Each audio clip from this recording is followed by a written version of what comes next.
morning to you all. Welcome to the webinar Education and Skilling to Actualize Individual Potential, jointly organized by Pallavan Learning System, PLS, Center for Escalation of Peace, and Ritinjali. Pallavan Learning System, or PLS, is an educational research organization that primarily focuses on the concept of learning how to learn and believes in promoting learning in all its various facets and its diverse forms. One of the main objectives of Pallavan Learning Systems is to conduct research and organize seminars and webinars to create and disseminate knowledge so that what we do at PLS remains current and relevant to the rapidly changing times. If you are interested in any of the webinars which we have done in the past, you can drop in the message and we will send you detailed reports about that. Ritinjali is an organization focused on the basis. Shaman, sorry, we haven't let the people in. Okay, you have to go again. Oh, no. Okay. No, that's okay. So hold on. Let me just. He has not let people in. Yeah. Okay. So I have to start again, right? Yeah, start again. When I say start, you take few seconds and start. Okay, just hold on. वैसे मेरी आवाज जा रही है ma'am? हाँ वीरेंद्र, आवाज आ रही है, वीडियो नहीं दिख रहा है आपका अभी भी। मेरे पास वीडियो ऑन है मैम। ठीक है, no issue. Okay, 1, 2, 3.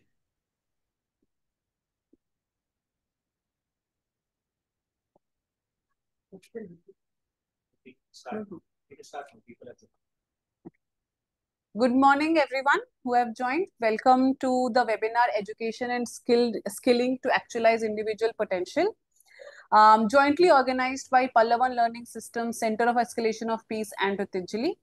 Pallavan Learning System, or PLS, is an educational research organization that primarily focuses on the concept of learning how to learn and believes in promoting learning in all its various facets and diverse forms. One of the main objectives of Pallavan Learning System is to conduct research and organize seminars and conferences. And we do this for the creation and dissemination of new knowledge so that we can do, so that what we do at PLS remains relevant to the rapidly changing times. If you're interested in any of the webinars we have done in the past, please drop in a DM and we will send you a detailed report about our past webinars. Ritinjali is an organization founded on the basis of respect for life, work, and dignity, empowering through holistic education and skilling, and building community capacity and collective processes towards an inclusive society. Since 1995, Ritinjali has worked with marginalized groups, slum dwellers, jail inmates, poverty-stricken individuals, victims of wars and natural disasters through educational and development-related endeavors. And we continue to do so. The Center for Escalation of Peace focuses on creating platforms and establishing programs that lead to the free exchange of ideas across borders, with a distinct focus on empowering young minds. CP takes the view that peace does not refer to the merely absence of war. Peace cannot be taken for granted or merely sustained. Instead, peace needs to be escalated through various strategies and platforms. In this particular conversations, it is very close to our heart. It is about real lives and real journeys about young people who have shown that the right support, personalized learning, skill building, and mentorship, transformation is possible even when life's first chance is not there. The Ritinjali model believes that one size fits all education often leaves many people behind. But when we create learning pathways that adapt to individual needs, match aspirations with skill sets, and combine technical education with dignity and confidence, we open the door to true possibilities. This morning, you will hear from our 3 alumni, Virender, who has joined online, Brijesh and Raghav, who are sitting right with me. They have lived their journeys. Their stories remind us why second chances matter and how important it is for education to meet people where they are. Before getting into the conversation, I would like to give a small introduction about each of the panel we have here. And before that, I want to introduce myself. I am Shuman Javed. I have been working with Ritinjali from past many years and have closely seen Second Chance School evolve in a better program year on year, and we have touched many milestones together. And Virender, who has joined online, um, hails from Uttar Pradesh and is now a successful entrepreneur in Delhi's fashion circuit. It's a powerful story of grit, growth, and transformation. Virender faced a lot of personal challenges growing up, and he had to work early on in his life to support his family. But in 2016, a chance encounter with Ritinjali Second Chance School, he got on board, and Virender completed his education. Virender's industry exposure began with an internship at the Oberoi, Gurgaon, leading to a full-time role in hospitality, but his heart lay in fashion. He soon pivoted to the apparel industry, working at Orient Craft as a merchandiser before the pandemic disrupted his career. But rather than giving up on his career, he again pivoted it and became a full-time entrepreneur. Today, he runs a thriving fashion and accessories venture from his studio in Shahpur Jat, employing 3 full-time staff and taking home a steady income. Virender's story exemplifies how access to education, skill development, and mentorship can empower young people. Here we have Brijesh. Um, Brijesh's story is equally empowering and resilient. He comes from Basti district from Uttar Pradesh. He migrated to Noida, if I'm not wrong, in 2015 to find jobs. He was working as a security guard and had given up on the aspirations of higher studies. But Second Chance School found him and he found us. And after joining, he discovered his interest in technology and public services. Though he initially trained for Indian Army, he eventually pursued technical education in computer hardware and software, completing an internship at Lee Meridian, Gurgaon, and then securing a job as a computer support engineer at Micromax. And after COVID, he has reinvented himself and went on to the journey of becoming an entrepreneur and launched his own business of door-to-door laptop repair services, which through which he is helping the community around him. And he will share more insights about his journey in the conversations we are going to have. Raghav is very special. He is from our first batch of Second Chance School back in 2004. And through going through the whole program of Second Chance School, he has seen the whole Second Chance School getting evolved. And he has got back to us with a lot of feedback, a lot of love through this journey. And now he is with 11 years of experience in the development sector. Raghav specializing in optimizing operations, managing complex projects, and driving strategic initiatives at Sesame Workshops India. They focus on improving the lives of marginalized communities, particularly in the areas of education and community development. Raghav has worked on impactful projects like disaster relief during the 2004 tsunami and research on the Yamuna River for UNDP funded initiative. They are also passionate about early childhood education, functional literacy and numeracy, and STEM. And they enjoy to engage with communities at large, and he keeps coming back to engage with our alumni, Second Chance School current students, and is a leader in social development sector. So welcome all of you for this conversation. And hopefully we will gain some insights through this conversation so that the students who are watching this or the stakeholders that are watching this gain an insight on how individualized education plan and nurturing each one's differently helps gain meaningful careers. So can we start with Brijesh? Brijesh, I would be speaking in English as well as Hindi. So if you have any questions, please direct it in our chat box. We will be taking question and answer at the end of the session. So please feel free to um, point out questions at us. Brijesh, आप जब Noida shift हुए थे, आप I think security guard की नौकरी कर रहे थे, एंड उसके उसके बाद आप फिर रितंजलि आए. आपकी उस समय क्या होप्स थी? What were your hopes? And आपको when you heard first time about second chance school, what were your thoughts? Thank you so much. जब मैं पहले तो गांव से जब नोएडा शिफ्ट हुआ था, मतलब मोस्टली जॉब के लिए शिफ्ट हुआ था। एक्चुअली मेरा करियर ये था कि मैं आर्मी में जाना चाहता था। Then I found due to some medical issue, so इसीलिए मैं उसको ड्रॉप हो गया था वहां से।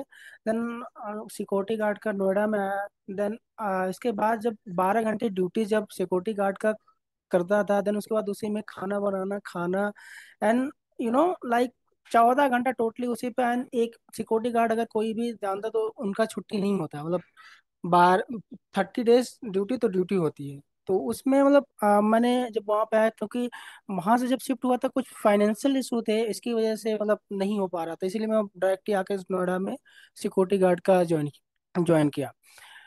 एंड 2 से 3 महीने कंटिन्यू मैंने किया, तो जस्ट आई रियलाइज कि मतलब ऐसे तो नहीं चल पाएगा, मतलब इतना टफ जॉब। एंड उसके बाद मैं इसीलिए शायद, मतलब मुझे लगता कि नहीं, मेरे लिए कुछ और बेटर हो सकता है। देन मेरा एक दोस्त आईने मार्केट में, और जैसे राकेश एंड दिनेश, उन्हीं के थ्रू से मैं रितंजलि के बारे में थोड़ा सा जाना, क्योंकि वो आईने मार्केट में नाइट स्कूलिंग चलती थी, एंड सेकंड चांसेस बारे में उन्होंने बताया था मुझे। तो पहले जब रितंजलि के बारे में, मेरे जैसे आपने पूछा कि आपके माइंड में क्या चला कि जब आपने पहली बार सुना रितंजलि के बारे में, तो उन्होंने बताया कि नहीं, आपका एक होता है कि नोएडा में जब आया तो मुझे यहाँ गांव पे था तो पानी तक मुझे बिल्कुल नहीं खरीदना पड़ता, यहाँ पे आया तो पानी भी खरीद के पीना पड़ता था। देन आई रियलाइज, मतलब ऐसा क्या सेकंड चांस है कि जो मतलब हमें फ्री में सब कुछ देगा एंड एजुकेशन भी करेगा, देन मुझे मतलब आगे कोशिश करेगा पढ़ाने का, ये सारी चीजें। तो एक बार मैंने छुट्टी लिया, मतलब मेडिकल इशू देके गार्ड में से, कि एक बार मैं जाके देखूं तो क्या है एक्चुअली में। मैं यहाँ पे आया तो देखा, तो मतलब इन्वायरमेंट बाकी ये लोगों से थोड़ा सा 1-2 घंटे में देखा तो मुझे लगा कि नहीं ठीक है। देन आई रियलाइज कि ठीक है करना, तो वहाँ पे 4 मंथ 5 मंथ मैंने सिक्योरिटी गार्ड का काम किया। उस मैंने बात किया यहाँ पे। देन यहाँ पे कुछ फॉर्मेलिटी है, वो मेरा मैच होना चाहिए, जैसे आपका बैकग्राउंड वगैरह सारा कुछ बैकग्राउंड चेक होता है। देन तो वो सारी चीज़ें हमारी चेक हुई। उसके बाद मैं उसमें फील हुआ। उसके बाद फिर दोबारा से रितेंजलि में आया, तो मतलब मुझे लगा कि हाँ, कि काफ़ी ये हुआ, हमारे माइंड में ये चल रहा था कि देन आज जब यहाँ पे आया, उसके बाद लगा कि हाँ, मतलब कुछ मुझे लगता है कि मैं आगे करूँ तो और भी इंकरेज मिला मुझे आगे, की सपोर्ट मिला है कि स्टाफ से, रितेंजलि से। जब मैं लाइफ स्किल क्लास करने जाता था पुलवंजलि में, देन उसके बाद भी वहाँ पे मतलब स्कूल में क्या होता है कि आपको एजुकेशन तो दे देते हैं, पर एक लाइफ जीने का जो तरीका होता है वो नहीं सिखाते हैं। आई थिंक मेरा ओपिनियन है कि लाइफ स्किल क्लास भी अब होने चाहिए स्कूलों में। Definitely, yes. definitely. We agree with that. And I think this is still common feeling that जो स्कूलों में पढ़ाई हो रही है, वो हमें लाइफ के लिए तैयार नहीं कर रही है somehow. वो एक स्पेशली जो पब्लिक सेक्टर में जो एजुकेशन हो रही है वो काफी पीछे है लोगों को तैयार करने में to lead a meaningful life. Right. And with second chance school we hope to bridge that gap, and yes. thank you for pointing that out, Brijesh. Thank you so much. My next question would be for Virender. Virender काफी young उम्र से अपनी family को support करने के लिए काम पे लग गए थे, एंड डेली वेज लेबरर की तरह काम करते थे. आपके क्या सपने रहे उस समय, वीरेंद्र? एंड कैसे आपने ये निर्णय लिया कि आप सेकेंड चांस स्कूल आएंगे? क्या रीजंस थे वो ज्वाइन करने के? सबसे पहले गुड मॉर्निंग सबको। एंड थैंक यू कि मुझे रितिंजलि से सपोर्ट मिला। आज मैं यहाँ पे हूँ रितिंजलि के ही सपोर्ट से। एंड सेकंड थिंग, क्योंकि मैं बताना चाहूँगा अपना लाइफ का जर्नी, कि मेरी जर्नी वहाँ से स्टार्ट हुई। स्टार्टिंग में होता ना कि जब तक फैमिली आपके पीछे सपोर्ट में खड़ी है तब तक आपको कोई इशू नहीं है। लेकिन जब जिम्मेदारी आपके सर पे आती है तो आप उम्र से पहले बड़े हो जाते हैं। तो मेरे साथ भी ऐसा हुआ कि जब मैं 9 साल का था तभी मेरे फादर का डेथ हो गया था। और उसके बाद सारी चीजें जिम्मेदारियां सर पे आ गई, जब किसी चीज की कमी हो महसूस होने लगती है, तब लगता है कि नहीं, मुझे भी आगे कुछ काम करना चाहिए। तो मैं 13 साल की एज से ही मैं काम करना स्टार्ट कर दिया था, इवन गांव में एज अ लेबर। लाइक यहाँ पे ऐसा कोई इशू नहीं होता जैसे शहर में है कि 18 साल से पहले काम नहीं कर सकते, चाइल्ड लेबर का कुछ इशू। तो यहाँ पे ऐसा इशू नहीं है अभी विलेज में, सिटी में है। तो मैं 13 ईयर के एज में ही काम करना स्टार्ट कर दिया। और बल्कि पढ़ने में भी थोड़ा मन था, लेकिन पढ़ने में उतना अच्छा नहीं था। बस मन था कि हाँ कुछ करके आगे बढ़ना है, फैमिली को सपोर्ट करना है। तो एक मेरे मामा के गांव के हैं, उनको मतलब जानते थे, तो उन्होंने बल्कि देखा कि मेहनत कर रहा है बंदा और पढ़ने में भी है, तो उन्होंने ही बल्कि मुझे सपोर्ट किए कि अगर पढ़ना चाहते हो तो दिल्ली ले चलूं। तो मैं उनकी बातों पे ज्यादातर भरोसा करता था, क्योंकि वो पढ़ के अच्छे से काम कर रहे, तो उनको देख के ही मैं आ गया आया था। मुझे कुछ पता भी नहीं था कि रितिंजली क्या है, क्या कराती है, मुझे कुछ भी नहीं पता, बस उनके भरोसे से कहे ऐसे मैं चला आया दिल्ली। और आया, पहली बार मैं सिटी में गया था तो बहुत सारी चीजें मेरे को अजीब अजीब सी लग रही थी।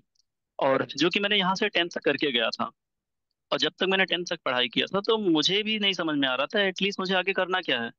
क्योंकि मेरे गांव से अभी आज तक कोई भी लड़का ऐसा नहीं है जो ऑफिशियल काम कर रहा हो।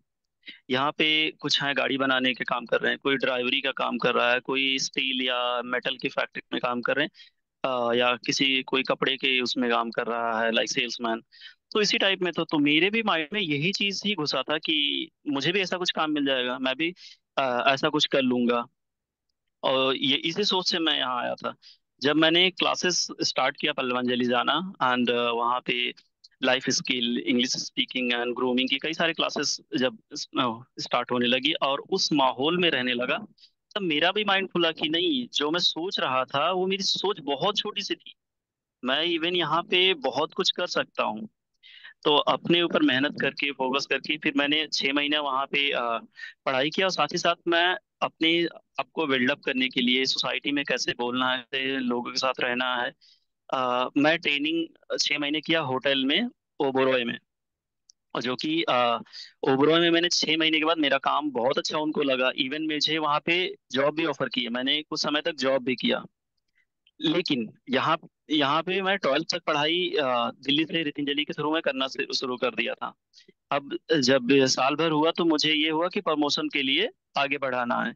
तो आगे बढ़ाने के लिए वो मेरे से एजुकेशन ग्रेजुएशन मांग रहे हैं, सेकंड थिंग बोल रहे हैं कि आप HM कर लो, तभी आपको हम आगे प्रमोट कर सकते हैं। तो अब मैं HM करने के लिए जब प्लान किया तो मुझे पता चला कि वो 3 से 4 साल का मुझे टाइम देना पड़ेगा, प्लस अमाउंट भी बहुत ज्यादा लग रहा है। तो ना ही उस समय टाइम था और ना ही उतना अमाउंट के मतलब व्यवस्था कर पाऊँ। सो रितिंजली से मैंने फिर से सपोर्ट के लिए बोला, क्योंकि मेरे पास उस समय दो था मतलब मन में काम करने का। एक तो होटल में चला गया तो होटल एक पसंद आ गया था कि चलो ठीक है, लेकिन दूसरा ये चल रहा था कि फैशन लाइन में मुझे कुछ करना है, क्योंकि जो मुझे लेके गए थे वो फैशन लाइन से थे, तो उनको देख के ही मेरे अंदर वो जिज्ञासा थी। तो जब फैशन लाइन के बारे में पता किया तो वहाँ पे मतलब बेसिक कोर्स स्टार्ट हो रहे थे। तो मैंने रितिंजली से काफ़ी रिक्वेस्ट किया।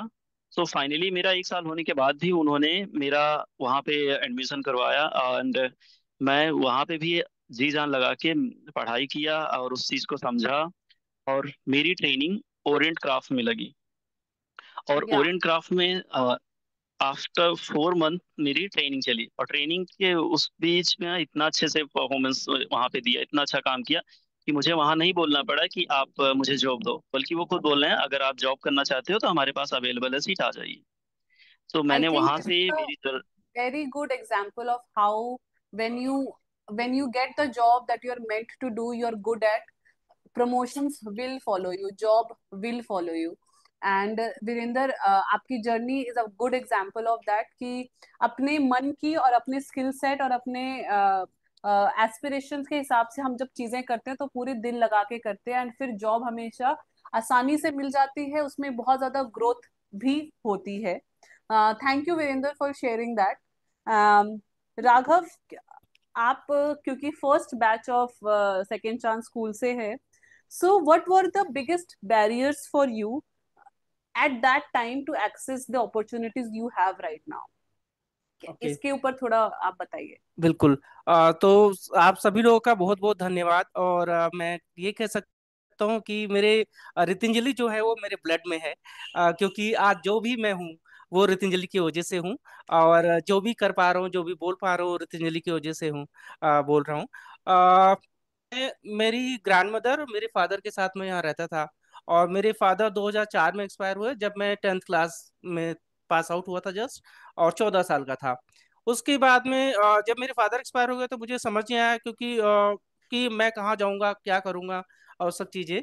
तो मैं गांव गया, उनका सब क्रिमेशन और वो सब किया। और उसके बाद में बहुत सारे लोग, मेरे टीचर्स और बाकी मेरे फादर के फ्रेंड और बाकी लोगों से बात हुआ। तो उन्होंने बोला कि नहीं, तुम वापस दिल्ली आओ और कुछ ना कुछ हम लोग मिलके अच्छा करेंगे।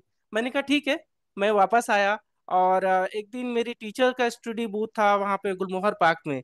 तो मैं स्टडी बूथ पे ऐसे ही 2-3 घंटे के लिए जाता था। मैंने कहा चलो ठीक है, थोड़ा टाइम पास भी होगा, थोड़ा सा लर्निंग होगा, और अच्छा रहेगा, और कुछ पैसे भी मिलेंगे ऑफ कोर्स। तो वो किया। उसके बाद में एक दिन सडनली न्यूज़पेपर पढ़ रहा था, वुमेन एंड चाइल्ड डेवलपमेंट के बारे में मैंने देखा। और 198 पे कॉल लगा के और मैंने वहाँ पूछा कि ऐसे बच्चों के लिए हो सकता है जिनके मदर फादर नहीं है। तो उन्होंने बोला हाँ हाँ बिल्कुल है। तो उन्होंने बोला ठीक है आप आइए। तो मैं वहाँ गया और मिला, उनसे बातचीत किया। तो उन्होंने बोला ठीक है, हम आपको आपको पढ़ना है और आगे बढ़ना है, तो हम आपको ऐसे लोगों के साथ कनेक्ट कराएंगे जो आपके सपनों को उड़ान देंगे।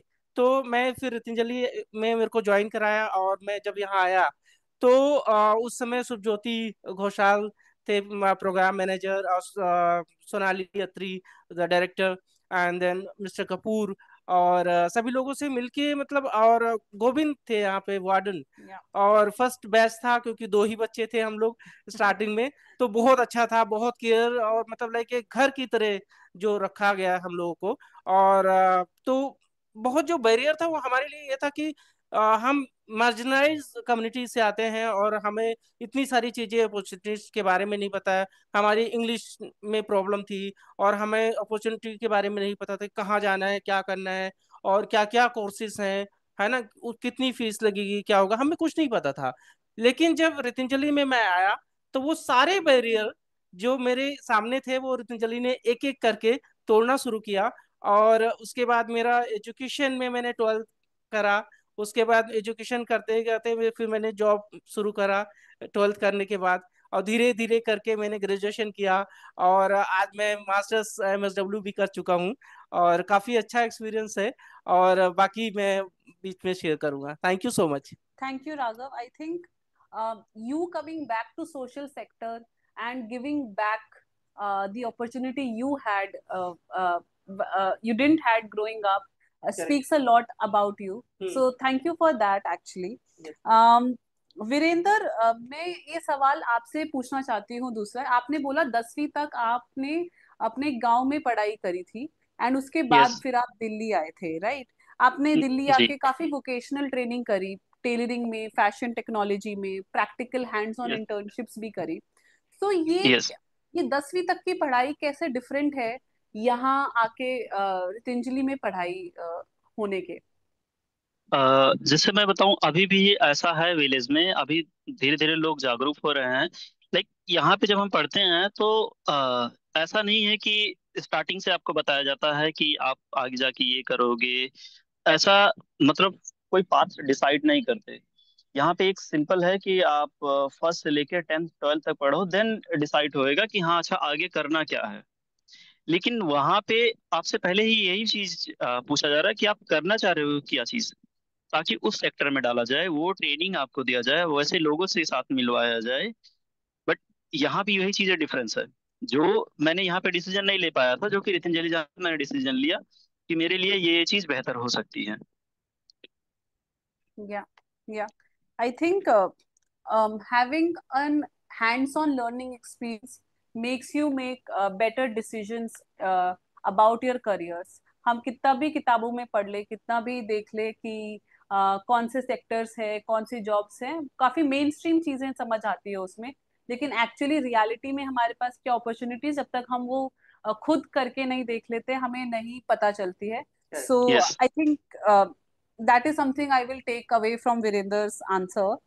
Um, ब्रिजेश, आप आर्मी चाहते थे, आर्मी में जाना चाहते थे, लेकिन फिर आपने आईटी सेक्टर में अपना करियर शिफ्ट किया। ये शिफ्ट कैसे किया आपने, और आईटी सेक्टर ही क्यों चुना, एंड ऐसी कौन सी चीजें थी जिसने आपको इन्फ्लुएंस किया आईटी सेक्टर में आने के लिए? ओके। सो जैसा कि आर्मी का मेरा चॉइस, तो हमारे वहाँ पे क्या है कि अगर कोई इंटर पास होता है देन सारे इनका यही होता है, बस मुझे फोर्स लाइन में जाना है, किसी भी फोर्स लाइन में जाना है। तो मेरा भी वही जुनून था, मुझे किसी भी फोर्स लाइन में जाना है, बस या आर्मी हो, पुलिस हो, या बीएसएफ, मतलब एनी, मतलब कुछ भी हो। देन सब कुछ में ठीक था। कुछ ऐसे मेडिकल प्रॉब्लम थी कि जो आर्मी के लिए मैं सूटेबल नहीं था। तो सबसे पहले मुझे पता, मतलब अपने आप को ही पता चलता है कि हमारे अंदर कमी क्या है, मतलब या इंसान के अंदर कमी क्या है, एंड फिट होगा या नहीं होगा, फालतू में करने से कोई फायदा नहीं। देन आई फाउंड कि नहीं, ये चीज़ मुझे प्रॉब्लम है, ये 110% मैं जानता हूँ कि इसके ये प्रॉब्लम होने के वजह से मुझे आर्मी में सिलेक्शन नहीं मिल पाएगी। देन उसके बाद मैंने सोच किया, नहीं मुझे कुछ ऐसा चीज़ करनी है कि जो आने वाले समय में और हमारे लिए बेहतर होगा। तो मतलब मैंने भी यहाँ पे जब इसके पहले तो नहीं सोचा, जब यहाँ पे आया उसके बाद मुझे दिमाग खुला कि नहीं, ये लाइन ठीक है। तो मैं बस ऐसे सर्च कर रहा था, देखा काफ़ी चीज़ इस पे सर्च किया कि मतलब नहीं, आईटी सेक्टर हमारे लिए बेहतर होगा। और मेरा पहले से भी थोड़ा सा इंटरेस्ट था कुछ, मतलब मैकेनिकल टाइप चीज़ में, कुछ उस टाइप का होता ना कि जैसे कुछ टेक्निकल चीज में काफी दिमाग लगा। जैसे कुछ काम कर रहा हूँ टेक्निकल चीज में, मतलब काम करते करते मुझे खाना भी भूल जाता था कि मतलब नहीं, मतलब लगता था काम। तो उसमें जब इंटरेस्ट बढ़ा, उसीलिए मुझे डिसाइड किया नहीं, मुझे कुछ आईटी सेक्टर में घुसना है। देन उसी समय शिफ्ट हुआ कि मुझे आईटी, क्योंकि मैं देख रहा हूँ कि जितनी भी चीजें आ रही हैं सब कुछ टेक्निकल से रिलेटेड बेस है। अब एआई का जमाना आप देख ही रहे हैं कि कहाँ से कहाँ शिफ्ट हो गया। देन उसके बाद मैंने डिसाइड किया नहीं, आने वाले समय में सब कुछ टेक्निकल बेस पे हो जाएगा, इसीलिए मैंने डिसाइड किया। आईटी सेक्टर भी बहुत सेक्टर है, इसमें भी अलग अलग लाइन है। तो मुझे ऑपरेशन में इंटरेस्ट था, तो ऑपरेशन सेक्शन मैंने इसी उस टाइम पे चूज किया। एंड आईटी सेक्टर तो बहुत बड़ा है, कोई कोडिंग को डेवलपर है, कोई सॉफ्टवेयर डेवलपर है, कोई साइट का है, एंड कोई नेटवर्क मास्टर है। देन डिफरेंट डिफरेंट सेक्टर है, उस आईटी में भी पूरा एक समुद्र है। उसके बाद जब अंदर घुसा, उसके बाद जब रिसर्च किया, उसके बाद पता चला नहीं है। देन आई डिसाइड कि नहीं, मुझे आईटी सेक्टर ऑपरेशन में जाना। Then I can everything. I think yeah this is such a insightful thing कि आपको एग्जैक्टली exactly पता था कि मुझे आईटी सेक्टर के इतने बड़े सेक्टर में किस डायरेक्शन में डायरेक्शन, जाना है। um, ये ये एक्चुअली ये के डायरेक्शन में ये सारी सपोर्ट, मतलब रितंजलि से ये सब जो माइंड में कंफ्यूजन था, क्योंकि इंटरनेट पे उतनी सारी चीजें सटीक नहीं मिलती। तो जो यहाँ के टीचर्स वगैरह थे, कभी कभी कंफ्यूजन होता था, तो उनसे भी बात करते थे कि सर ये लाइन है, ऐसे कैसे हो सकता, नहीं थोड़ा सा एक्सप्लोर करो, फिर और करो, तो उसमें फिर नॉलेज काफी बढ़ती है। देन आई डिसाइड कि नहीं, मुझे इसी लाइन में डायरेक्शन में जाना। और एक समय ऐसा भी आता है स्टूडेंट के लाइफ में, मतलब मेरे पर्सनली बता रहा हूँ, मेरा ऐसा टाइम आया हुआ था कि मतलब ऐसे मोड़ पे खड़ा हूँ, आपको आपको उस मोड़ पे खड़े हो, वहां पे चार रास्ते जाना, आपको कंफ्यूजन होगा कि इस रास्ते से जाऊं, कि इस रास्ते से जाऊं, इस रास्ते से जाऊं। अगर वही बंदा कोई परफेक्ट रास्ता पकड़ लेता है एंड प्लेटफॉर्म सही से पा जाता है, देन उसके बाद वो कंटिन्यू अपना जर्नी स्टार्ट कर सकता है। एंड ये परफेक्ट रास्ता कैसे पता चलता है? परफेक्ट रास्ता, ये तो अपना इंटरेस्ट, एक होता है अपना इंटरेस्ट, एंड देन कुछ लोगों का सपोर्ट भी होना चाहिए। और एक होता है सपोर्ट, बिना सपोर्ट का आप कुछ नहीं कर पाओगे। एंड सोर्स भी, सपोर्ट भी, जब तक सपोर्ट नहीं मिलेगा तब तक कोई, क्योंकि मुझे लगता है कि बिना सपोर्ट का मैं इस लेवल पे नहीं आ सकता। आज ये जो सपोर्ट मुझे मिला है, तभी मैं इस लेवल पे बैठा हूँ। करेक्ट। आई थिंक जो एक इंडिविजुअल सपोर्ट मिलता है राइट, सबको, दैट मेक्स अ डिफरेंस, कि वो एक एक्स्ट्रा माइल जा सके हम to council students, to right, right. Provide that pathway. Thank you. And दूसरी चीज ये भी है कि और अपने आप से भी थोड़ा सा क्वेश्चन पूछना चाहिए डेफिनेटली। कि मतलब हम किस चीज में बेटर हैं, मतलब अपने आप से बेहतर कोई, ठीक है बंदा कोई फीडबैक देते तो अलग बात है, उस फीडबैक को लो एंड यूटिलाइज करो उसको। पर अपने आप से भी एक बार पूछो क्वेश्चन कि मतलब नहीं, इस लाइन में मैं ठीक हूँ या नहीं ठीक हूँ। देन अंदर से ही आपको फील आएगा नहीं यार, हाँ ठीक है ये चीज। Definitely yes, self awareness yes, होनी भी जरूरी है, राइट, एंड खुद को देखना कि आप कितने पानी में हैं राइट। इस स्किल सेट के। Thank you Brijesh, that's a great answer. Raghav, आप क्योंकि डेवलपमेंट सेक्टर में काफी सारे प्रोजेक्ट्स मैनेज करते हैं, आपको क्या लगता है कि कौन सी ऐसी स्किल सेट है जो टेक्स्ट बुक नहीं पढ़ाता है, लेकिन बहुत जरूरी है करियर्स बनाने में, किसी भी टाइप का करियर? हम्म सो बेसिकली क्या है कि टेक्स्ट बुक जो है वो हमारा नींव रखता है। ठीक है, वो सिर्फ बताता है कि थ्योरी के बेस में कि क्या क्या चीजें हैं, कैसे कैसे उसको पढ़ा जाए और कैसे उसके बारे में समझा जाए। चाहे वो फील्ड कोई सा भी हो, राइट। लेकिन जो जो प्रैक्टिकल वर्क है ना, जो आप संस्था के साथ काम करते हैं तब आप वहाँ सीखते हैं। जो आपके लीडर्स है वहाँ पे, आप जब उनके नेतृत्व में जब काम करते हैं तो वहाँ सीखते हैं। तो वो जो चीज है वो टेक्स्ट बुक में नहीं मिलेगी आपको।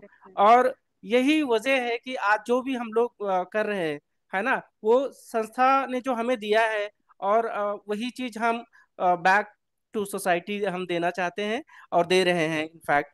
और जो लीडर्स हैं, जो हमारे बॉसेस रहे हैं, जो संस्थाएं हम के साथ हमने काम किया है, उन्होंने जो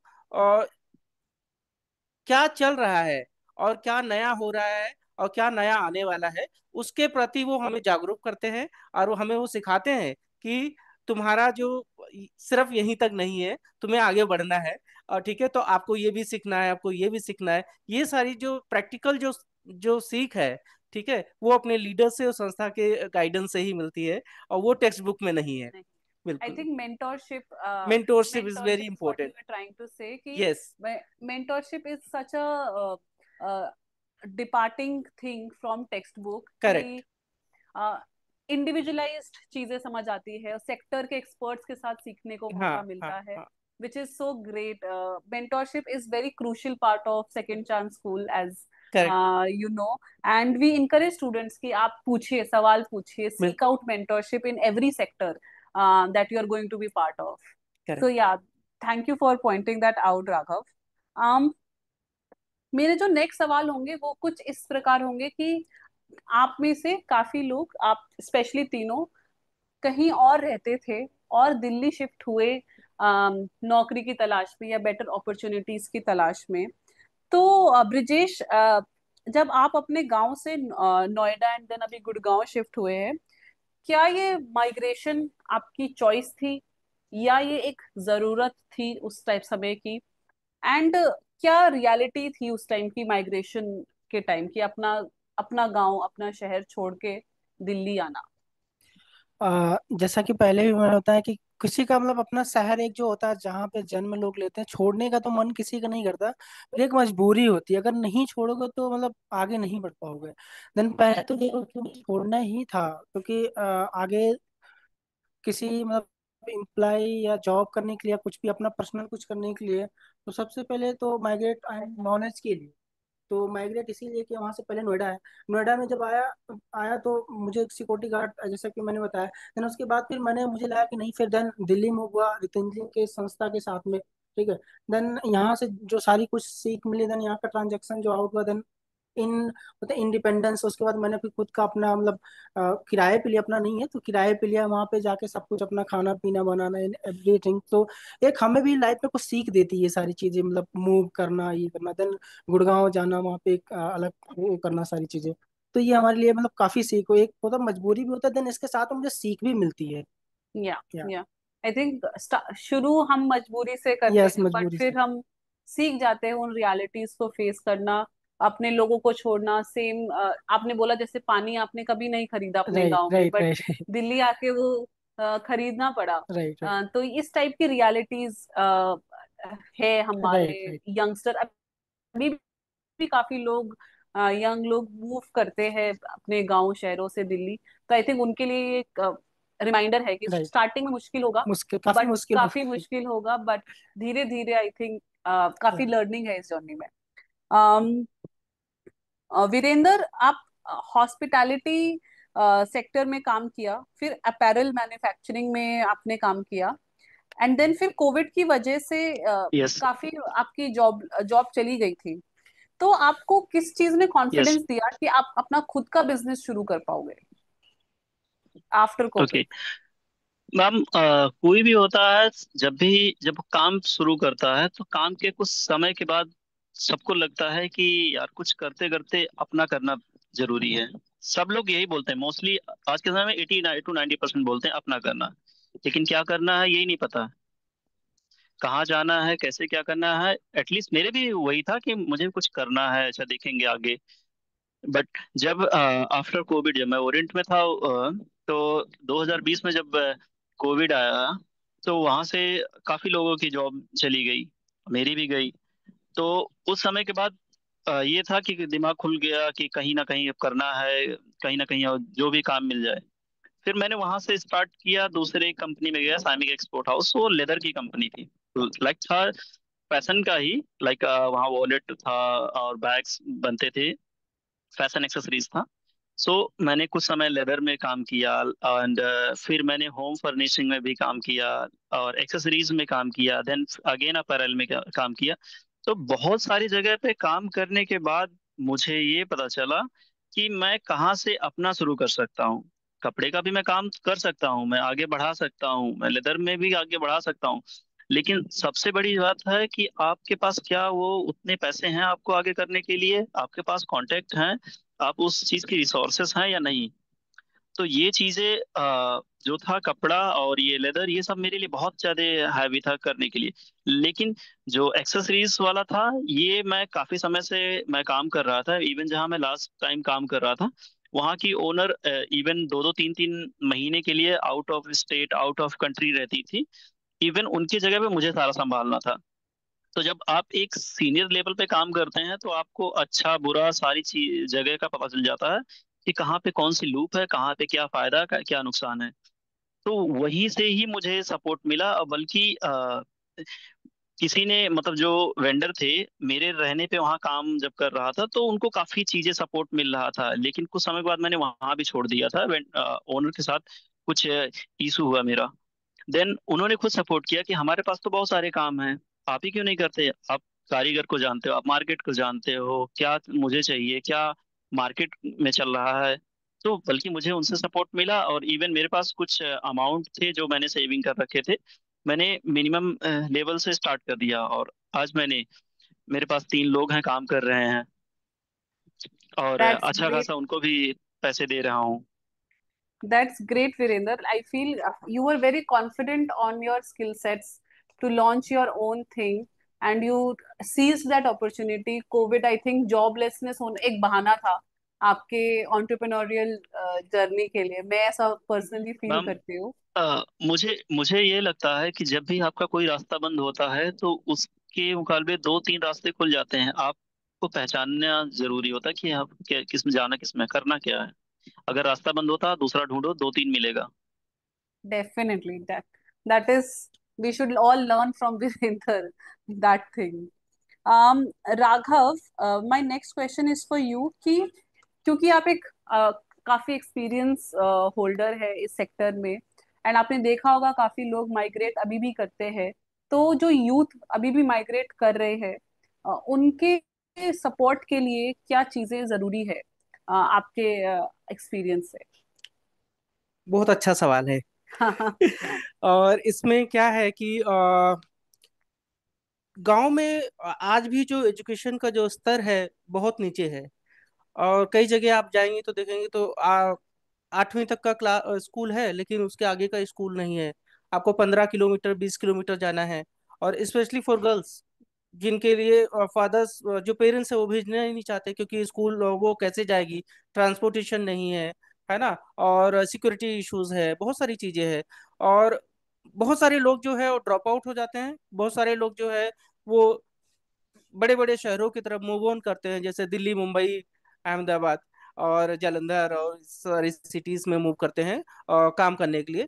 तो ज्यादा एजुकेशन ना होने की वजह से वो लेबर बन के ही रह जाते हैं, है ना। और वो जब जाते हैं वहां पे तो उनको पता ही नहीं होता है कि वहां का जो कैसा दृश्य होगा, और कैसे वो कहाँ रहेंगे, पानी पीने की अच्छी व्यवस्था है कि नहीं है ना। जिस जगह वो रह रहे हैं क्या वो हाइजीनिक है या नहीं है, और क्या चीजें वो कितना कमाएंगे और कितना खर्च करेंगे, और कितना बचा के अपनी फैमिली को वापस भेजेंगे, है ना। तो ये जो चैलेंजेस है वो चलता ही रहा है। और मैं यूपी से हूँ, और यूपी और बिहार का जो जो पब्लिक है वो मोस्टली क्या कहते हैं माइग्रेट होके और शहरों की तरफ जाता है। जो यंग जो लोग हैं वो जाते हैं।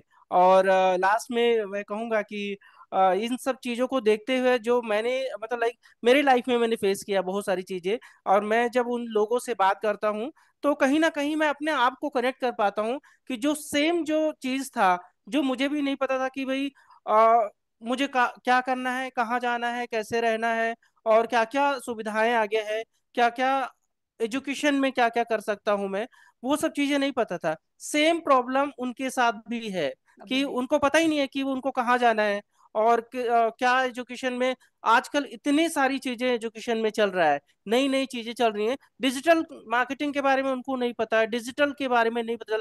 यस ऑफ कोर्स स्मार्टफोन चला रहे हैं, लेकिन उनको नहीं पता है एजुकेशन। तो मेरा कहने का मतलब है कि एजुकेशन बहुत ही मस्त है। और हमें जो जहाँ पे हमें मतलब लाइक गवर्नमेंट को भी और प्लस जो पब्लिक सेक्टर में जो कंपनीज है, उनको मुझे लगता है एक एक गांव लेके और वहाँ पे सपोर्ट करना चाहिए, तो काफी अच्छा रहेगा। और मैं मेरे एमएसडब्ल्यू के दौरान जब मैं क्या कहते हैं फील्ड वर्क कर रहा था, कम्युनिटी वर्क कर रहा था जब मैं, और उसमें मैंने यहीं जेएनयू के वहाँ पे एक झुग्गी बस्ती है, मोतीलाल नेहरू कैंप, और मैंने जब वहाँ विजिट किया हाउस होल्ड सर्वे में, क्योंकि मेरी सुपरवाइजर ने बोला कि आपको प्रैक्टिकल वर्क करना ही है, उसके अलावा आपको डिग्री नहीं मिलेगी, है ना। मैंने कहा ठीक है, मैंने प्रैक्टिकल वर्क किया। जब मैं वहाँ गया देखा कि यूपी से एक लड़का है जो कि 12वीं में 85% मार्क्स लेके आया है, लेकिन उसको आगे कुछ नहीं कर सकता। और वो यहाँ पे आके उसके भाई और पापा ऑलरेडी लेबर का काम कर रहे थे कंस्ट्रक्शन में, और वो भी आके 3 महीने काम करके गया। क्यों? क्योंकि वो शायद हो सकता है कि एजुकेशन में अपनी फीस भर पाए, क्योंकि उसके घर वाले नहीं सपोर्ट कर पा रहे, क्योंकि बड़ी फैमिलीज है और वो नहीं सपोर्ट कर पाएंगे। और वो 3 महीने काम कर रहे, तो मेरी बात हुई उससे, और मैंने बोला यार एक अच्छे स्टूडेंट का भविष्य खराब हो जाएगा। तो मुझे लगता है मुझे यही मेरा सर्वे है और मुझे इसके लिए कुछ करना चाहिए। तो फाइनली आई डिसाइडेड कि ठीक है, जो भी पैसा लगेगा एडमिशन में, जो भी होगा मैं उसके लिए करूंगा। और आज की डेट मैंने उसका एडमिशन कराया, और मैंने पूरे पैसे मैंने लगाए, एडमिशन कराया, और आज वो लखनऊ क्रिश्चियन कॉलेज में बीए में सेकेंड ईयर में पढ़ रहा है। और मैंने उसको सब्जेक्ट भी एजुकेशन और सोशोलॉजी दिलाया है एंड सोशल वर्क, ताकि वो आगे जाके ऐसे ही काम करे, क्योंकि बहुत जरूरी है। जो चीज हमने फेस किया है उसके बारे में हमें पता है, और आगे जो कम्युनिटी में जो लोग हैं वो ना फेस करे, उसके लिए मैं काम कर रहा हूँ। और मैं आपको एक और चीज बता दूं कि मैं कई सालों से रितिंजली से निकलने के बाद जो चीजें मैंने सीखी थी, जो चीजें मैंने फेस की थी, वो सारी चीजें जब मैं लोगों से मिलता हूँ और बात करता हूँ, आज की डेट में मैं आपको बताना चाहूंगा कि मैं 30,000 लोगों को जानता हूँ, अलग अलग स्टेट में, जो कि अलग अलग जगहों पे लोग काम करते हैं और लोग रहते हैं, और मैं उनके लिए काम कर रहा हूँ। और एजुकेशन में, और like for career counselling, 12th के बाद या 10th के बाद क्या करेंगे, कहाँ जाएंगे, कौन सी यूनिवर्सिटीज अच्छी हैं, कौन सी क्या कहते हैं कहाँ पे रहेंगे, वो सारी चीजें हम लोग जो कलेक्ट करके, और ऐसे में स्टेट वाइज मैंने यूपी में, क्योंकि मैं यूपी से हूँ, तो मेरा अभी टारगेट जो है यूपी को लेके है कि मैं एटलीस्ट कुछ वहाँ के लोगों के लिए कर पाऊँ। तो मैं वहीं पे कनेक्ट करके लोगों को, और लोगों को करियर काउंसलिंग और आगे एडमिशन वगैरह में काम कर रहा हूँ। This is a very good example of how we start from individual, कि एक इंडिविजुअल को क्या जरूरत है, but take it to a systematic level. Correct. कि एक सिस्टम को भी एक सिस्टमैटिक तौर पे कैसे इंटरवेंशन जरूरी है to make a larger impact, क्योंकि हर एक individual I don't think financially हर किसी की हेल्प कर सकता नहीं है, कर पाएगा, बट बिल्कुल। इफ अ सिस्टम चेंजेस, अगर एजुकेशन सिस्टम का पार्ट हो जाए वोकेशनल ट्रेनिंग, अगर हम वन साइज फिट्स ऑल वाली पाथवे छोड़ के हर एक लर्नर के ऊपर अलग नजर डाले, तो आई थिंक ये वाली चीजें काफी शिफ्ट हो जाएंगी, कि जो ये टॉपर्स अलग अलग गांव से आ रहे हैं, बिल्कुल, वो आगे अपना करियर अच्छा इमेजिन कर पाए। Correct, right, very so right. From individual to the systematic हाँ, होना चाहिए, होना होना चाहिए, चाहिए। राइट। लेकिन होगा, लेकिन मुझे लगता है अभी थोड़ा सा टाइम लगेगा, क्योंकि बहुत सारे जो एनजीओस हैं, बहुत सारे जो वो हैं, वो अभी तक कुछ जगह तक पहुंच रहे हैं, कुछ जगह तक नहीं पहुंच रहे हैं। लेकिन डेटा पे नहीं, मुझे लगता है कि जमीनी स्तर पे काम होना चाहिए। और यही है। मैं अपने आज की डेट में मैं आपको बताऊं कि मैं 4 बच्चों को मैंने अडॉप्ट किया है, और जिनकी एजुकेशन लखनऊ यूनिवर्सिटी में और क्रिश्चियन कॉलेज में मैं उनको खुद दे रहा हूँ, फंडिंग कर रहा हूँ अपने जेब से, और उनको पढ़ा रहा हूँ, ताकि मैं एक जनरेशन जो है वो चेंज करने के लिए मैं सोच रहा हूँ कि जनरेशन चेंज हो जाएगी। That's thank a you. great thing. That's a great thing. And moving on to Virender now. Virender, क्या आपको लगता है कि क्योंकि आप एक बचपन में काफी काम किया है, उसके बाद अपना खुद का डिजाइन स्टूडियो की जो जर्नी रही है, तो क्या जी। सोसाइटी आपको अलग तरीके से देख रही है? क्या आपकी खुद की फैमिली या खुद के आसपास के लोग आपको अलग तरीके से देखते हैं? हाँ, काफी मतलब ये था कि मैं पहले से काफी शांत था। लाइक जो कर रहा हूँ, ज्यादा किसी से मतलब नहीं रखता था। बट ये था कि जब यहाँ आने के बाद, दिल्ली आने के बाद, मेरा एक बात करने का तरीका, मेरा रवैया, मेरा समझाने का तरीका, बहुत सारी चीजें चेंज हो गई। और जब यहाँ पता चला कि लोगों को कि हाँ वीरेंद्र ये कर रहा है और यहाँ यहाँ इनके साथ डील कर रहा है, तो उनको मतलब जो होता ना कि जो चीज ना कोई देखा हो तो उसके लिए बहुत सारी बड़ी लगती हैं। इवन मैं ऐसा भी बताना चाह रहा हूँ कि मेरे गांव में फर्स्ट पर्सन हूँ कि जो मैं फ्लाइट से ट्रैवल किया हूँ। ये चीजें उनके लिए बहुत बड़ी चीज है कि फ्लाइट कैसी होती है अंदर से। तो कुछ चीजें हैं उनके लिए कि हाँ भाई, मतलब यानी लड़का बहुत अच्छा काम कर रहा है, कुछ आगे जा चुका है, तो वो भी मेरे से पूछते हैं, बल्कि अपने लड़के के लिए, कि इनको क्या आगे बनाएं, क्या पढ़ाएं। तो जहां तक मुझे लगता है, जहां तक मेरे समझ है, मैं बताता हूँ। इवन जो चीज मुझे नहीं पता है, इवन मैं दूसरे से भी कांटेक्ट करके बताता हूँ कि अच्छा ये इस चीज में जाना चाह रहे हैं, इनके लिए क्या बेहतर है। तो ये चीज है, यहाँ सोसाइटी मुझे अलग नजर से अब ये देखती है कि पहले क्या था, किस वे में लड़का यहाँ पे घूम रहा था, टहल रहा था, लेकिन अभी किस वे में काम कर रहा है और किस वे में लोगों के साथ रह रहा है। Yeah, I think you have now become a mentor to other students or other learners from your surrounding. So keep that up, yes yes. Virender. Brijesh, अब मैं जानना चाहती हूँ कि आप अच्छी खासी जॉब कर रहे थे कॉर्पोरेट में, राइट राइट? राइट अभी भी कर रहे हैं, राइट। लेकिन साथ ही साथ आपका क्यों मन किया अपना खुद का बिजनेस स्टार्ट करने के लिए? वो क्या, what was that moment which said that I want to start something of my own? Okay, so ये बहुत अच्छा क्वेश्चन, ये क्वेश्चन हमारे मतलब हार्ड को टच करता है। मतलब ये कब स्टार्ट करा? एक्चुअली कोविड का टाइम था, जैसे आप वीरेंद्र का भी जॉब लेस हो गया था और कई काफी लोग हमारे नोन में जॉब लेस हो गया था। तो मैं आईटी में था, तो आईटी में जो जब कोविड आया था तो आईटी का काम ज़्यादा बढ़ गया था, क्योंकि सारा कुछ मतलब ऑनलाइन शिफ्ट हो रहा था एंड ये सारी चीज़ें देखना। तो सबसे पहले जो जिस वर्क फ्रॉम होम हो गया, जिस बिल्डिंग में मैं रहता था सेम बिल्डिंग में मतलब मेरा सेकंड फ्लोर पे होता, उसका फर्स्ट फ्लोर पे था। जैसे टेरी ऊपर छत होता है, तो छत पे लोग बच्चे सुबह टहलने वगैरह रहते थे। तो जो मेरा नीचे वाला रूम था, वहाँ पे एक बच्ची थी, ठीक है। और किसी किसी बच्ची का क्या होता है, जैसे पढ़ने में वो काफी अच्छी होती है और इंटरेस्ट भी होता है, मतलब नहीं मुझे क्लास करना है, मुझे क्लास करना है। एक एक जब ऑनलाइन भी आया था तो लोगों को थोड़ा सा मतलब बच्चों का थोड़ा सा एक होता ना कि देखने का, वो तो उनको भी काफी इंटरेस्ट लगता था वो करना। तो वो पढ़ने में भी ठीक ठाक थी वैसे। देन उसके पास एक लैपटॉप था। उस टाइम पे क्या होता, उसका लैपटॉप खराब हो गया था, ठीक है। ओके। तो उस टाइम पे उसका लैपटॉप खराब हो गया, तो रो रही थी काफी। तो जैसे सेकंड एंड थर्ड फ्लोर पे जैसे कोई रोता है तो आवाज आती है। देन सो रहा था, देन उठा एंड जैसे वर्क फ्रॉम होम घर पे भी तो फोन वगैरह चल रहे थे। जो मैंने नीचे देखा तो पूछा, मतलब एक आंट थी, भाभी जी क्या हुआ, क्यों बच्चा रो रहा? तो उन्होंने बोला कि एक्चुअली इसका लैपटॉप खराब हो गया है और क्लास नहीं ले पा रही, इसी वजह से ये कर रही। बोले अच्छा, एक बार एक काम करो, मैं भी लैपटॉप का ही काम करता हूँ, एक बार मुझे दिखा दो, ठीक है।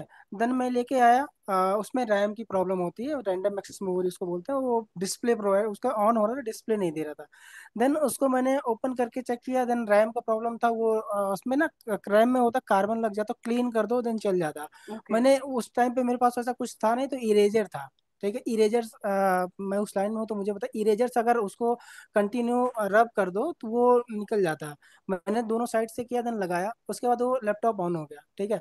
ऑन हो गया, देन वो जब उसको मैंने दिया, वो जैसे मतलब होता है खिलखिला के हंसना बच्चों का, जिस तरीके से हंसी थी। And that time I realize, नहीं यार मुझे भी मतलब कुछ अपना पर्सनल करना, देन ऐसे कुछ डोर टू डोर सर्विस देना इस कोविड में।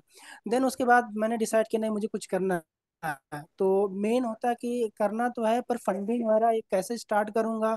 अब पूरी नॉलेज तो एक होता है कि ठीक है मैंने टेक्निकल नॉलेज तो हो गया, पर अब मार्केट में उतरने के लिए मेरा कस्टमर कौन रहेंगे, मैं माल कहाँ से लाऊंगा, ये सारी चीजें दिमाग में आती है। देन वो पहल का फर्स्ट बैच जो था पहल का अपना है रितंजलि में। Yeah. देन उसमें मैंने इंटरेस्ट दिखाया। देन उसके बाद वो वहाँ पे हमारा टोटल 3 या 6 मंथ का जो था हमने कंप्लीट किया। उसमें उसमें काफ़ी चीज़ मुझे सिखाने, मतलब जैसे ना कस्टमर सेगमेंट कैसे बनाते हैं आप, एक जैसे कोई बिजनेस ओपन करो तो क्या क्या मेन पॉइंट होना चाहिए, देखना चाहिए कि कस्टमर कहाँ से, माल कहाँ से लाओगे, वेंडर आपके कैसे होंगे, ठीक है, वेंडर कहाँ से होंगे। तो ये सारी चीज़ें देखने के बाद मुझे लगा कि नहीं ये ठीक है।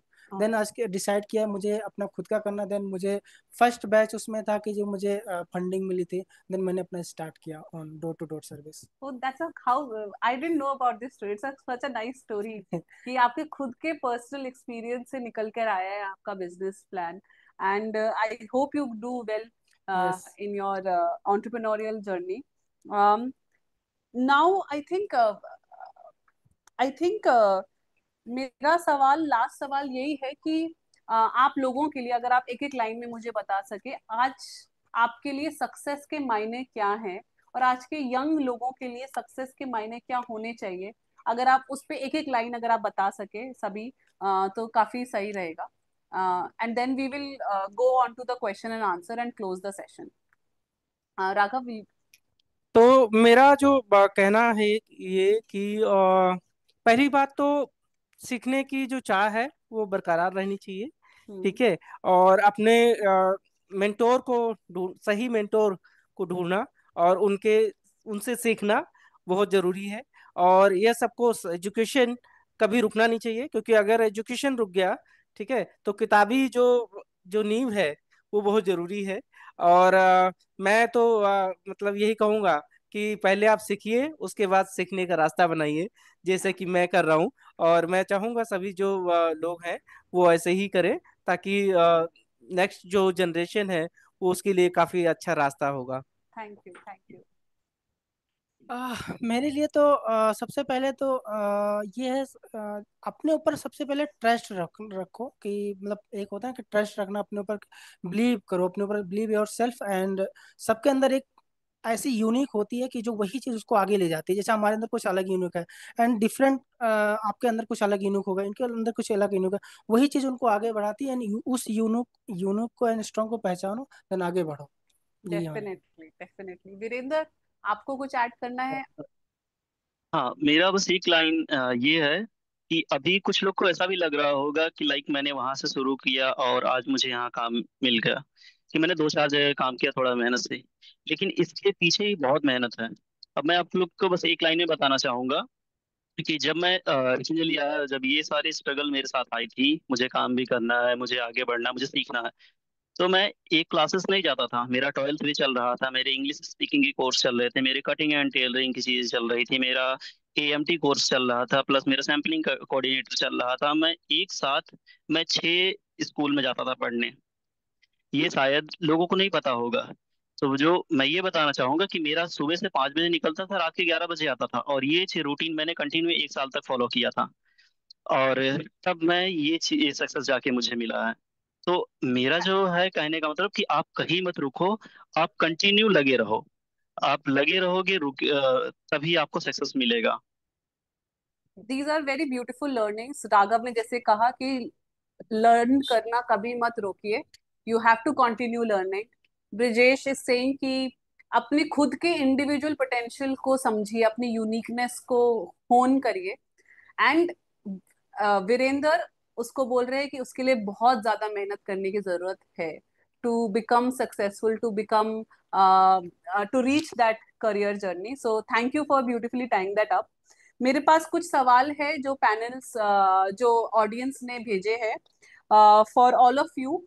अगर आप लोगों के पास कोई चांस हो टू रीडिजाइन द प्रोग्राम, जो आपने लर्निंग प्रोग्राम किया रितिंजली के साथ, तो उसमें ऐसी कौन सी चीजें जो आप उसमें और इंक्लूड करना चाहेंगे कि ये चीजें और मिलनी चाहिए या इस चीजों पे और ध्यान देना चाहिए whenever a student is going through a learning program? आप में से कोई? सो मुझे लगता है कि बहुत सारे जो प्राइवेट फंडर्स हैं और बहुत सारे जो गवर्नमेंट के इंस्टीट्यूशन हैं जहाँ पे बहुत सारी चीज़ें सिखाई जाती हैं, ठीक है, मुझे लगता है उसको भी ऐड ऑन करना चाहिए। और उससे क्या होगा कि जैसे आज के डेट में मुद्रा योजना है और बहुत सारी चीजें हैं, वो फिर उसमें सीख के, जैसे एनएसआईसी करवाता है बहुत सारे कोर्सेज, वहां पे सीख के और वो इजी वे में कर सकते हैं। प्लस कुछ सब्सिडी वगैरह भी है, तो मुझे लगता है उसको भी इंक्लूड करना चाहिए, और जिससे लोगों को और फायदा होगा। और जो लोग दूसरे की नौकरी कर रहे हैं वो शायद अपना बिजनेस भी कर सकते हैं। ऑफ कोर्स आई थिंक जैसे आपको हमारे पास एग्जाम्पल हैं दो, क्या कहते हैं, Brijesh and Virendra.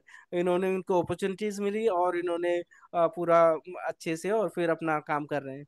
Of course I think education को वेलफेयर स्कीम्स के साथ जोड़े, करेक्ट। प्रोग्राम्स को अपने, करेक्ट। सो दैट रीच बढ़ जाए और सब्सिडी और सब चीजें आसान हो बहुत सारी जाए। चीजें। और मुझे लगता है एक और चीज कि वाई ओनली ऑन दिल्ली, हम्म है ना, हमें और भी एक्सप्लोर करना चाहिए। जैसे कि हम्म मैं लखनऊ, मैं यूपी से हूँ, तो मैं चाहूंगा कि भाई एक ऐसा सेंटर लखनऊ में हो, ताकि लखनऊ के युवाओं को और जो बाकी आसपास के जो गांव क्षेत्र से लोग हैं, वो दिल्ली नहीं आना चाहते हैं, नहीं आ सकते, तो क्या उनके लिए हम कोई ऐसा ओपन डोर कर सकते हैं कि वो लोगों को भी मौका मिले और वो लोग भी कर सके। Yeah, I think Raghav, this is a very good idea. This is Ritinjali's 5-year plan that to take second chance school to local communities and build centers there so that we can escalate the education journey of learners locally. So thank you for like giving that input as well. जो दूसरा question है वो ये है कि कैसे हम, how do you continue learning today, what does life long learning looks like for you now, कि जिंदगी भर हम कुछ सीखते रहे, कुछ पढ़ते रहे, ये क्यों जरूरी है और ये अभी कैसे करें? अभी तो आप जॉब कर रहे हैं सब, तो life, how is life long learning happening for you? Virender और ब्रिजेश, अगर आप कुछ बता पाए इस पे। अ, जैसा कि आप जानते हैं कि कोई भी चीज़ होता है कि अगर आप बंद कर देते हो, मैं अपना पर्सनली बता रहा हूँ कि कोई चीज़ अगर बंद कर देता हूँ तो ऑटोमेटिक वो माइंड से चला जाता है। एंड नई नई चीज़ें जो आती हैं तो उसको जरूर लर्न लर्न लर्न करना चाहिए, क्योंकि आज के तो टेक्निकल जमाना है। ठीक है, यूट्यूब पे पूरे भरमार पड़े हुए हैं, आप कुछ भी वहां से सर्च करो। एंड मतलब मेरा पर्सनल ये है कि आप ना शाम को या मॉर्निंग में अराउंड आप 20 मिनट अगर लर्निंग के लिए दे रहे हो तो आपके लिए काफ़ी बेहतर रहेगा। डेफिनेटली हर दिन हर दिन से लर्निंग, एंड क्योंकि चीजें हर बारी चेंज होती रहती है होती आपके रहती खुद हैं। के सेक्टर में, आपकी खुद की चीजों राइट। में, सो उस डायरेक्शन में अगर हम जाएं तो काफी बेहतर रहेगा। Right. Thank you for that. I think Virender, Brijesh, Raghav, आप लोगों से इतनी फॉर्मली और इनफॉर्मली बात करके मुझे बहुत अच्छा लगा, एंड होपफुली सारे audience have enjoyed this conversation and gained insight. क्या जो स्किलिंग सेंटर के बच्चे हैं उनमें से कोई सवाल पूछना चाहेगा? If there are any questions?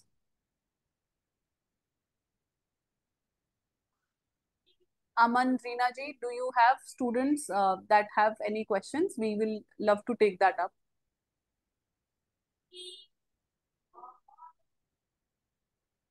अगर नहीं है तो I will move on to the closing, and I think मैं सभी के बिहाफ पे थैंक यू बोलना चाहती हूँ आप लोगों का यहाँ पे आने के लिए, हमसे जुड़ने के लिए, the audience as well as the panelist.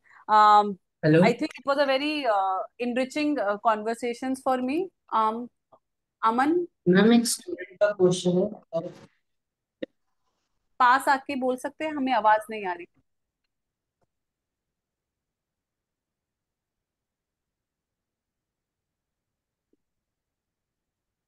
Morning ma'am. Hello. Hello ma'am, आवाज आ रही है? यस।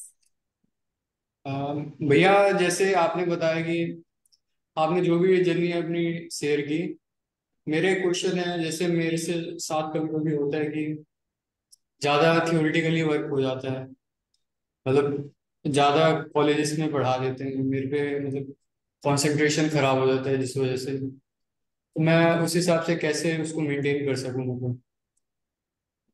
ओके, इसका मैं जवाब देना चाहूंगा। प्लीज गिरेंद्र।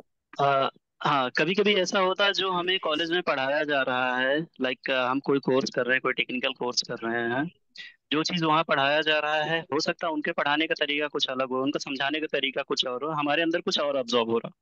लेकिन जब हम एक्चुअल काम करने जाते हैं, जैसे हमने बताया ना, जब हम एक्चुअल काम करने जाते हैं तो उसकी रियलिटी पता चलती है कि जो हमने सीखा वो आई थिंक जो पढ़ा था तो उसमें हमने कहाँ गलती किया था, जहाँ कहाँ मिस किया था।